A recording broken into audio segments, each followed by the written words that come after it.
तो देख रहे हैं आप कि अनुदेशनात्मक व्यू रचनाएं हमें पढ़नी। व्यू रचनाओं में सबसे पहली व्यू रचना क्या है? उपागम। क्या है? उपागम। किसे कहते हैं उपागम? इंग्लिश में तो क्या बोलते हैं हम? अप्रोचेस। इंग्लिश में क्या बोलते हैं? अप्रोचेस। जस्ट उपागम किसे कहते हैं? देखिए, शिक्षण प्रक्रिया में सुधार लाने, आराम से समझना, आराम से समझना, तसल्ली से समझना। शिक्षण प्रक्रिया में सुधार लाने व उद्देश्यों की प्राप्ति के लिए जो तरीका या तकनीक अपनाई जाती है उसे उपागम कहते हैं। शिक्षण प्रक्रिया में सुधार लाने के लिए या फिर उद्देश्यों की प्राप्ति के लिए जो तरीका कि कैसे तरीके से टीचर को पढ़ाना चाहिए, कैसे हम बच्चों को पढ़ाएं कि बच्चे के समझ में आए और जब हम उससे कोई प्रश्न पूछे तो वो हमें जवाब दे सके। तो शिक्षण प्रक्रिया में सुधार लाने और उद्देश्य की प्राप्ति में जो तरीका या तकनीक अपनाई जाती है उसे जस्ट क्या कहते हैं? उपागम कहते हैं। कैसे?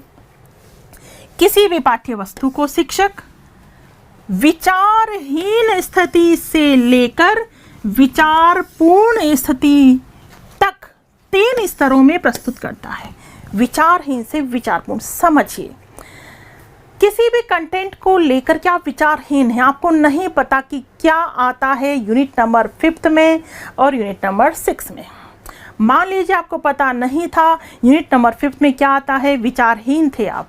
फिर मैंने बताया कि भैया अनुदेशनात्मक व्यू रचना इसमें पढ़नी होती है। आपको नहीं पता था कि अनुदेशनात्मक व्यू रचनाएं क्या होती हैं। आप कौन सी स्थिति में? विचारहीन। लेकिन मैं आपको इस तरीके से पढ़ाऊंगी, इस तरीके से समझाऊंगी कि यूनिट पूरी पढ़ने के बाद आप विचारहीन से कहाँ जाएंगे? विचारपूर्ण पर आ जाएंगे। विचारपूर्ण की यस, ये होती है यूनिट नंबर 5, ये होता है अनुदेशन, ये होती है अनुदेशनात्मक व्यू रचनाएं। बिल्कुल, टीचर जो है कक्षा में प्राप्त करना चाहता है, उद्देश्यों की प्राप्ति चाहता है और उद्देश्यों की प्राप्ति के लिए टीचर बेहतरीन तरीके से पढ़ाएगा। अरे जो भी तरीका अपनाएगा, जो विधियां अपनाएगा, जो प्रविधियां अपनाएगा उसे जस्ट हम क्या कहते हैं? व्यू रचनाएं कहते हैं। आप बता पाओगे पढ़ने के बाद, क्योंकि आप विचारहीन से आ गए हो विचारपूर्ण स्थिति में। बात समझ में आई? जब तक कंटेंट क्लियर नहीं होता है बच्चा विचारहीन होता है, लेकिन टीचर को उस बच्चे को विचारहीन से लाना पड़ता है विचारपूर्ण तक। विचारहीन से विचारपूर्ण ये यात्रा तय करनी पड़ती है। इस तरीके से बच्चे को पढ़ाना होता है कि बच्चा यहाँ से कहाँ पहुँच जाए, यहाँ तक। तो यहाँ से यहाँ तक लाने के लिए टीचर को 3 स्तरों से गुजरना होता है। कितने स्तरों से?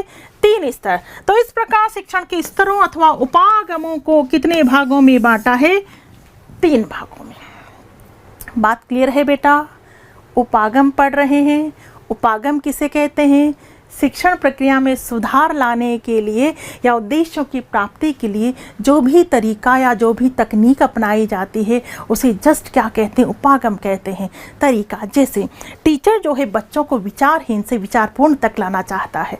बच्चों को कुछ नहीं पता, लेकिन अब टीचर चाहता कि नहीं सब कुछ पता लगे। विचारहीन से विचारपूर्ण तक लाने में टीचर को 3 स्तरों से गुजरना होता है या 3 उपागमों का सहारा लेना होता है। और वो 3 स्तर या 3 उपागम होते हैं Herbert, Morrison and Hunt. Herbert, Morrison and Hunt 3 उपागम होते हैं। ठीक है, पहले हर्बर्ट शिक्षण उपागम से गुजरना होता है, फिर मोरिसन शिक्षण उपागम से गुजरना होता है और फिर हंट शिक्षण उपागम से गुजरना होता है। तो 3 उपागमों के बारे में पढ़ने जा रहे हैं, 3 स्तरों के बारे में पढ़ने जा रहे हैं। ठीक है, तो पहला देखिए। ठीक, पहला देखिए, पहला क्या है? हर्बर्ट शिक्षण उपागम। दूसरा क्या है? मोरिसन शिक्षण उपागम। बहुत अच्छे से आपको दिखाई दे रहा होगा। ठीक है, पहला है हर्बर्ट शिक्षण उपागम। ठीक, क्लियर? दूसरा है मोरिसन शिक्षण उपागम। नंबर 3 हंट शिक्षण उपागम। क्लियर? हर्बर्ट स्तर कौन सा है? स्मृति स्तर, मेमोरी लेवल।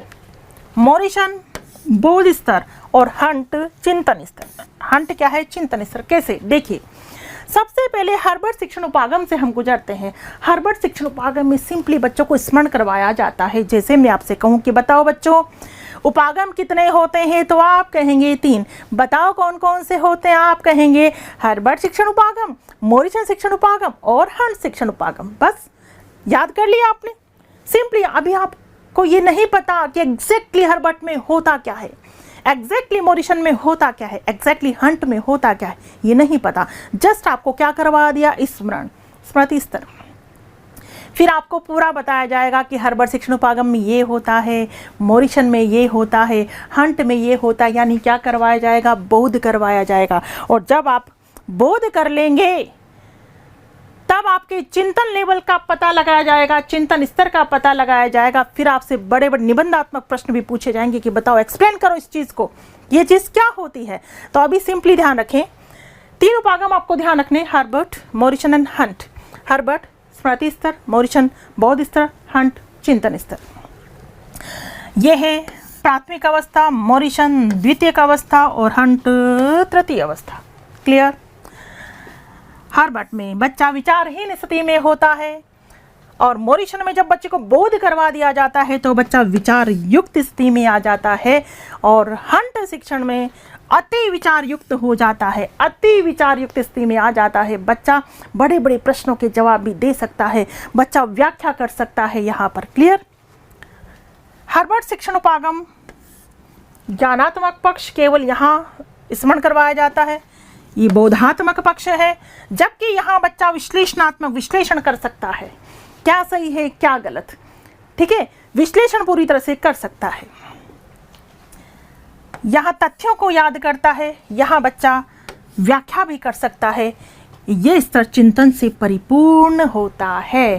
ठीक, वापस देख लीजिए 3 उपागम, Herbert, Morrison and Hunt. Herbert में कौन सा स्तर होगा, स्मृति स्तर होगा, मॉरिशन में बोध स्तर होगा और हंट में कौन सा स्तर होगा, चिंतन स्तर होगा। ठीक है, ये प्राथमिक अवस्था है, ये द्वितीय अवस्था है और ये तृतीय अवस्था है। यहाँ बच्चा विचारहीन स्थिति में होता है, केवल स्मरण करवाया जाता है। यहाँ बच्चा विचार युक्त हो जाता है और ये तो अति विचार युक्त है। ठीक, यहाँ ये ज्ञानात्मक से संबंधित है, यहाँ बोधात्मक, जबकि यहाँ विश्लेषणात्मक, तथ्यात्मक, ये व्याख्यात्मक, जबकि ये चिंतन से परिपूर्ण।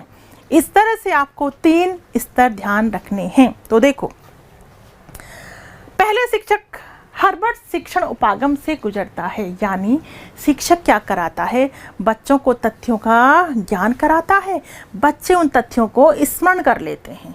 अधिक सक्रिय भूमिका किसकी होती, शिक्षक की। किसमें, हर्बर्ट में। बच्चा केवल क्या करता है, स्मरण कर लेता है। बच्चा स्मरण कर लेगा तो क्या बच्चे से यहाँ निबंधात्मक प्रश्न पूछ सकते हैं, ना बाबा, कैसे पूछ सकते हैं, क्योंकि बच्चों को तो कुछ बोध ही नहीं हुआ, अभी कुछ बोध नहीं हुआ। केवल यहाँ तो शिक्षक ने कुछ तथ्य रखे कि जैसे हर्बर्ट, मॉरिशन, हंट, तथ्य रखे, बच्चों ने ऐसा का ऐसा उसे क्या कर लिया, स्मरण कर लिया। अधिक सक्रिय भूमिका किसकी रही, शिक्षक की। ठीक है, शिक्षक की। तो जब बच्चों ने स्मरण कर लिया तो हम केवल उससे वस्तुनिष्ठ प्रश्न पूछ सकते हैं कि बताओ बच्चों, उपागम कितने होते हैं, बच्चा बोलेगा 3 होते हैं, कौन कौन से होते हैं, तो बच्चा बता देगा। ठीक है, यहाँ केवल और केवल क्या पूछ सकते हैं, बच्चे से वस्तुनिष्ठ प्रश्न। जबकि मॉरिशन में अब शिक्षक, जो तथ्य शिक्षक ने प्रस्तुत किए थे, अब शिक्षक उन तथ्यों का क्या कराएगा, बोध कराएगा, गहन अध्ययन कराएगा, पूरी तरह से समझाएगा। यानी यहाँ पर शिक्षक और छात्र दोनों की सक्रिय भूमिका होती है। शिक्षक समझाएगा और बच्चा समझेगा, पूरी तरह से समझेगा, बोध करेगा। जब बच्चा यहाँ समझ जाएगा तो उससे हम वस्तुनिष्ठ प्रश्न भी पूछ सकते हैं, निबंधात्मक भी पूछ सकते हैं। ठीक, समझ लिया। तो अब हंट शिक्षण उपागम में बच्चे के चिंतन लेवल का पता लगाया जाएगा कि यस, बच्चे में कितने कौशल का विकास हुआ है। निबंधात्मक प्रश्न उससे पूछे जाएंगे, बच्चा यहाँ निबंधात्मक प्रश्नों के भी क्या दे देगा, जवाब दे देगा। सिंपल वे में ध्यान रखना है हर्बर्ट, मॉरिशन और हंट को। ठीक है, डिटेल में भी एक बार पढ़ लेते हैं। देखिए इसमें क्या होता है। देखो, ये रहा हर्बर्ट शिक्षण उपागम। क्या होता है हर्बर्ट में, बता चुकी हूँ। इसमें शिक्षक तथ्यों का ज्ञान प्रदान करता है ना, तथ्यात्मक होता है ना, आपको पता है। हर्बर्ट वैसे भी क्या होता है, तथ्यात्मक होता है। शिक्षक तथ्यों का ज्ञान प्रदान करता है, बालक सीखे गए तथ्यों को केवल क्या करेगा, स्मरण करेगा, याद करता है। तथ्यों को उसने क्या कर लिया, याद कर लिया। शिक्षक अधिक सक्रिय और प्रमुख होता है। शिक्षक अधिक सक्रिय और प्रमुख होता है, जबकि छात्र निष्क्रिय और अनुसरण करता होता है। ऐसा कैसा? उसने अभी समझाया कुछ नहीं, टीचर ने केवल तथ्य रखे, बच्चों ने तथ्यों को क्या किया? याद किया। मूल्यांकन के समय वस्तुनिष्ठ प्रश्नों को अधिक महत्व दिया जाता है। कौन से प्रश्नों को? वस्तुनिष्ठ प्रश्नों को। तो ये बात किसकी हो गई? हर्बर्ट शिक्षण उपागम की। क्लियर? अब चलेंगे हम मोरिसन पर। मोरिसन शिक्षण उपागम जो द्वितीय अवस्था है, इसके द्वारा छात्रों में नियमों को समझने, विषय के गूढ़ भावों को समझने, तथ्यों को समझने, व्याख्या करने आदि की क्षमता उत्पन्न की जाती है। छात्र और शिक्षक दोनों कैसे रहते हैं? सक्रिय रहते हैं, क्योंकि छात्र सक्रिय नहीं रहेगा तो बोध कैसे होगा? दोनों सक्रिय रहते हैं। इस स्तर में वस्तुनिष्ठ प्रश्न, लघुत्रात्मक प्रश्न और निबंधात्मक प्रश्न, तीनों प्रकार के प्रश्न पूछे जाते हैं। बात क्लियर है? अरेज मोरिसन बोध स्तर, बोध कराया जाता है, बच्चों को समझाया जाता है, सबको समझाया जाएगा।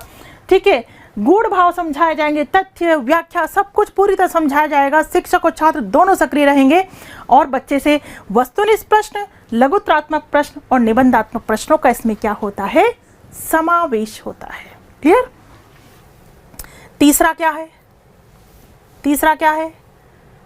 हंट शिक्षण उपागम, तृतीय अवस्था, चिंतन लेवल, हंट शिक्षण उपागम। इस स्तर का शिक्षण समस्या केंद्रित होता है। बच्चे के सामने क्या रखी जाती है भाई? समस्या रखी जाती है तथा छात्र के मौलिक चिंतन को मान्यता दी जाती है। कौन से चिंतन को? मौलिक चिंतन को मान्यता दी जाती है। इसमें छात्र अधिक सक्रिय, याद रखना बेटा, छात्र अधिक क्रियाशील होता है भाई, छात्र अधिक क्रियाशील होता है। इसमें वस्तुनिष्ठ प्रश्नों के स्थान पर निबंधात्मक प्रश्नों को, किसको? निबंधात्मक प्रश्नों को अधिक महत्व दिया जाता है। बात समझ में आई? हर्बर्ट में मूल्यांकन कैसे होगा? केवल वस्तुनिष्ठ प्रश्न। मोरिसन में वस्तुनिष्ठ, लघुत्रात्मक और निबंधात्मक, जबकि हंट में निबंधात्मक। ठीक है। हर्बर्ट शिक्षण उपागम में अधिक सक्रिय भूमिका किसकी होती है? शिक्षक की। मोरिसन में शिक्षक व छात्र की, जबकि हंट में छात्र की। हंट में किसकी होगी? छात्र की। देखो वापस एक बार देख लीजिए वापस आप। ठीक है, ये हमने समझा था ना। ठीक है, यहां पर हर्बर्ट में सक्रिय भूमिका किसकी रहती है? शिक्षक की। शिक्षक की अधिक सक्रिय भूमिका। ठीक है, यहां शिक्षक व छात्र, शिक्षक व छात्र, जबकि यहां छात्र अधिक सक्रिय। ठीक है, यहां पर केवल वस्तुनिष्ठ प्रश्न के द्वारा मूल्यांकन होगा, वस्तुनिष्ठ प्रश्न, जबकि यहां वस्तुनिष्ठ, लघुत्रात्मक और निबंधात्मक। ठीक है, जबकि यहां पर केवल निबंधात्मक। आ रही बात समझ में? वापस सिंपल है बच्चों, बिल्कुल कंफ्यूज होने की जरूरत नहीं है। हम शिक्षण में क्या अनुदेशनात्मक व्यूह रचनाओं के अंतर्गत हम जो है सबसे पहले उपागम पढ़ रहे हैं। उपागम 3 होते हैं, हर्बर्ट, मोरिसन और हंट। सिंपली ध्यान रखना है, हर्बर्ट जो स्मृति स्तर की बात करता है, मोरिसन जो बोध स्तर की बात करता है, हंट जो चिंतन स्तर की बात करता है। हर्बर्ट प्राथमिक अवस्था है, मोरिसन द्वितीय अवस्था है और हंट तृतीय अवस्था है। ठीक है, हर्बर्ट में बच्चा विचारहीन स्थिति में होता है, जबकि मोरिसन में बच्चा विचार युक्त में आ जाता है और हंट में तो अति विचार युक्त होता है। हर्बर्ट में केवल ज्ञान प्राप्त होगा, जबकि यहाँ तो बच्चा बोधात्मक बोध करेगा, जबकि यहाँ तो बच्चा विश्लेषण भी कर सकता है। यहाँ केवल तथ्यों का प्रस्तुतिकरण होता है, जबकि यहाँ पर पूरी तरह से व्याख्या भी बच्चों को समझाई जाती है, समझने पर फोकस किया जाता है और ये चिंतन से परिपूर्ण होता है। यहाँ बच्चों के सामने समस्या रखी जाती है। ठीक है, यहाँ अधिक सक्रिय भूमिका शिक्षक की होती है। शिक्षक बच्चों को तथ्यों का ज्ञान कराता है, बच्चा उन तथ्यों को केवल क्या करता है? स्मरण करता है। ठीक है, मूल्यांकन वस्तुनिष्ठ प्रश्नों के द्वारा होता है। जबकि यहाँ समझाया जाता है, गूढ़ रहस्य समझाए जाते हैं, पूरी तरह से समझने पर बोध पर फोकस किया जाता है। शिक्षक व छात्र दोनों की सक्रिय भूमिका होती है। मूल्यांकन वस्तुनिष्ठ, लघुत्रात्मक और निबंधात्मक प्रश्नों के जरिए होता है। जबकि यहाँ पर ठीक है, यहाँ समस्या केंद्रित होता है, बालक के मौलिक चिंतन को मान्यता दी जाती है। यहाँ छात्र अधिक सक्रिय रहेगा। और मूल्यांकन कैसे होता है, निबंधात्मक प्रश्नों के जरिए क्या होता है, मूल्यांकन होता है। तो उपागम आपको बहुत अच्छे से समझ में आ गए होंगे। इससे आगे की चर्चा हम नेक्स्ट क्लास में करेंगे। फेसबुक पर लाइक करें, यूट्यूब पर सब्सक्राइब करें और डाउनलोड करें VJ education app by doctor Vandana Jadaun और पाएं free demo classes, free model test papers और फ्री मोटिवेशनल वीडियोस।